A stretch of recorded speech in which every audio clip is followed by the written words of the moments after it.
c'est terminé. Le Barça s'impose et le Barça reprend la première place de la Liga. Mais cette fois, le Barça prend la tête de la Liga en étant seul leader.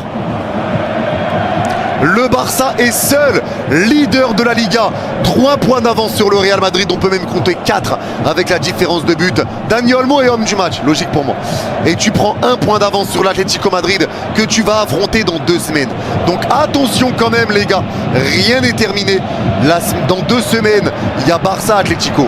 Là tu vas aller jouer aux Osasuna. Tu avais perdu contre eux le match aller, faut pas l'oublier. Comme la Sociedad t'avait perdu au match aller, là tu prends ta revanche. Tu avais perdu contre Osasuna. Et derrière tu vas aller jouer l'Atlético Madrid. Donc ça va être un match très très important dans la course au titre en Liga. Très très important. Très important. Mais en tout cas ce soir, tu fais la très très bonne opération. Très bonne opération. 3 points d'avance sur le Barça, 1 point d'avance sur l'Atlético. Tu es seul leader. Tu as eu 15 premières minutes, on va dire un peu compliquées. Tu n'étais pas totalement dans ton match. Et derrière, carton rouge totalement logique. Et derrière, et ben forcément, l'équipe se sent libérée. Et là, tu retrouves le Barça qu'on connaît. Un Barça qui a été sans scrupules. Un Barça qui a été sans pitié, sans pitax et qui envoie 4 buts à son adversaire en les ayant fait tirer tout bonnement 0 fois. 33 tirs les gars, 33 tirs à 0 dans ce match. La Real Sociedad avait ouvert le score sur un but hors jeu, donc ça compte pas comme un tir.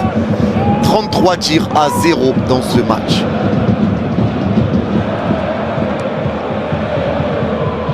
Les gars, j'ai autant de tirs contre le Barça que la Sociedad ce soir.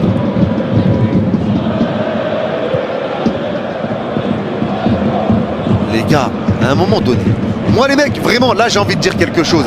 Parce que beaucoup vont dire ouais, mais le Barça, la Sociedad, ils étaient 10. Donc forcément, ça rend les choses plus faciles.